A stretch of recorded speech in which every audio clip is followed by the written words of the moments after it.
Hello friends, welcome back to my channel smart cramming. कैसे हैं आप लोग।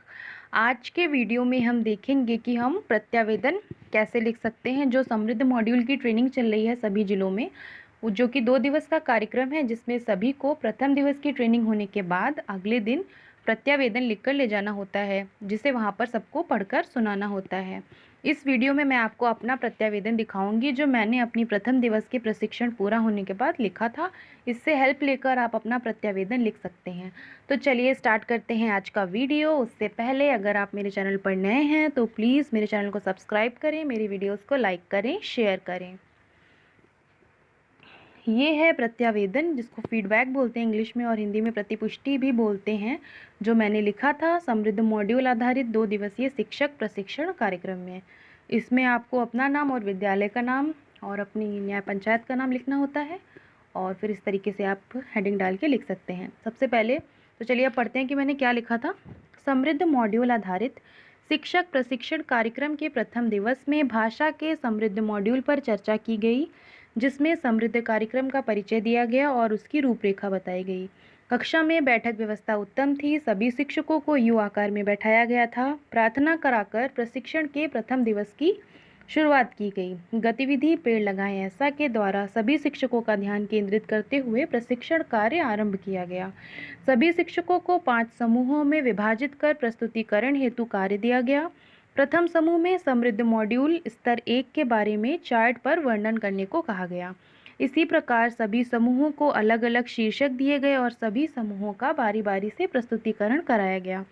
शून्य सप्ताह के बारे में चर्चा की गई। शून्य सप्ताह में आ रही कठिनाइयों पर चर्चा की गई, जिसमें से मेजर जो प्रॉब्लम्स हैं वो है लर्निंग गैप। बच्चे लंबे समय तक कक्षा में बैठना नहीं चाहते, लिखने में बच्चों को ज़्यादा समय लग रहा है आदि। ये सब कठिनाइयाँ जो शून्य सप्ताह में आ रही हैं। स्कूल से बच्चों के जुड़ाव के लिए क्या क्या प्रयास किए जाएं, इस पर सभी शिक्षकों से बातचीत की गई। गतिविधि का प्रयोग, हर बच्चे को समय देना, कविता, कहानी, चित्र के माध्यम से बच्चों को पढ़ाना, बच्चों से बातचीत करना और उनके अनुभव जानना, ये सब प्रयास हैं जो हम कर सकते हैं जो प्रॉब्लम्स आ रही हैं उनको ठीक करने में। आधार रेखा आकलन क्या है, कैसे करना है, इसके बारे में बताया गया। सभी शिक्षकों का दृष्टिकोण जानने के लिए 5 समूह बनाए गए। सभी को आकलन प्रपत्र संबंधी शीर्षक दिए गए तथा सभी समूहों द्वारा प्रस्तुतिकरण कराया गया। उसके बाद बच्चों का मौखिक भाषा विकास कैसे किया जाए, इस पर चर्चा की गई। सभी शिक्षकों ने अपने विचार साझा किए तथा प्रशिक्षक द्वारा मौखिक भाषा विकास हेतु निम्न बिंदु बताए गए। बच्चों को बोलने के अवसर दिए जाएं, जो कि परिवेशीय भाषा में, मतलब बच्चे की जो भाषा है उसमें उसको बोलने की पूरी आज़ादी दी जाए। बच्चों से बातचीत करने की कोशिश की जाए, चित्र के माध्यम से बातचीत की जाए, कहानी, कविता के माध्यम से बातचीत की जाए, अभिव्यक्ति के अवसर दिए जाएं। बच्चों के परिवार के बारे में बातचीत की जाए, मीन्स बच्चों से पूछा जाए कि आपके परिवार में कौन कौन है और कितने सदस्य हैं। ये सब चीज़ें हम बच्चों से पूछ सकते हैं। और बच्चों के परिवेश पर चर्चा की जाए, बच्चे कहाँ पे रहते हैं, उनके घर के आसपास क्या चीज़ें हैं, ये सब चीज़ें हम बच्चों से पूछ सकते हैं, जिससे बच्चों का भाषा विकास होगा और उनको स्वतंत्रता, मतलब वो अच्छे से अपने आप को अभिव्यक्त कर पाएंगे।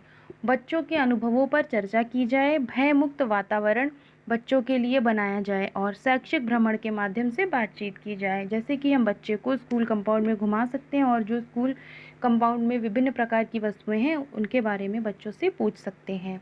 उसके बाद कहानी, कविता, चित्र, कार्ड, अनुभव पर चर्चा संबंधी शीर्षकों पर प्रस्तुतिकरण करने को कहा गया चार्ट के माध्यम से। इस ट्रेनिंग में चार्ट बहुत बनवाए जाते हैं, हर टॉपिक पे चार्ट, हर टॉपिक पे चार्ट। मीन्स हम लोग ने भाषा पर प्रथम दिवस की ट्रेनिंग में 3 बार चार्ट बनाया था, जिसमें एक बार आकलन प्रपत्र से संबंधित बनाया था और कहानी, कविता, चित्र, कार्ड, इन सब पे एक बार चार्ट बनवाया गया। और सहज पुस्तकें जो हैं और समृद्ध मॉड्यूल में अलग अलग स्तर की जो भाषा की पुस्तकें हैं उस पर चार्ट्स बनवाए गए, फिर उनका प्रेजेंटेशन करवाया गया। 3 चार्ट हम लोग ने भाषा के बनाए थे प्रथम दिवस में, और अगले दिन दूसरे दिन की ट्रेनिंग में हम लोगों ने गणित पे एक चार्ट बनाया था। तो आप लोगों को काफ़ी चार्ट बनाने पड़ेंगे अगर आप समृद्ध मॉड्यूल की ट्रेनिंग करने जा रहे हैं तो। उसके बाद डिकोडिंग के बारे में जानकारी दी गई, जो कि सबसे इम्पॉर्टेंट था, जिसके बारे में हम लोगों को ज़्यादा नहीं पता है। तो इस ट्रेनिंग में डिकोडिंग के बारे में बताया गया, जो कि मुझे काफ़ी अच्छा लगा। गपूड़ा लिपि का उदाहरण देकर समझाया गया कि बच्चों को वर्णमाला का ज्ञान एक साथ नहीं बल्कि एक दिन में एक अक्षर सिखाकर दिया जाए। गपुड़ा लिपि एक उड़ीसा में एक जनजाति है, उनकी भाषा है, उन्होंने खुद ये लिपि बनाई है, वो हम लोग की हिंदी नहीं पढ़ते हैं। ये बहुत ही टफ थी, हम लोग को पूरी लिपि के बारे में बताया गया था और जिससे हम लोगों को शब्द बनाने थे, तो हम लोग को वो बहुत कठिन लग रही थी। तो उसी का उदाहरण देकर बताया गया था कि जो वर्णमाला है, जो बच्चे बिल्कुल भी नहीं जानते, कक्षा 1 का बच्चा, उसको हम लोग पूरी वर्णमाला एक ही दिन में पढ़ाने लगते हैं, आज से लेके 11 तक की, तो उस तरीके से हमें नहीं पढ़ाना है। एक अक्षर हमें एक दिन में बच्चे को सिखाना है। अंत में भाषा के सभी कक्षाओं के समृद्ध मॉड्यूल्स सहज के प्रयोग के मुख्य बिंदुओं पर चर्चा की गई। गतिविधि कराकर प्रशिक्षण के प्रथम दिवस का समापन किया गया। तो ये था प्रत्यावेदन जो मैंने लिखा था। आप इसकी हेल्प से अपना प्रत्यावेदन लिख सकते हैं। प्रत्यावेदन में वही लिखना होता है, पूरी चीज़ें जो हुई थी उसको समराइज़ करके शॉर्ट में हम प्रत्यावेदन में लिखते हैं।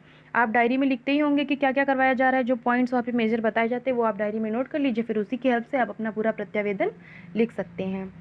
तो ये रहा आज का वीडियो। अगर आपको मेरा वीडियो अच्छा लगा है तो प्लीज़ मेरे वीडियो को लाइक करें, शेयर करें और मेरे चैनल को सब्सक्राइब करें। Thanks for watching my video. Have a good day.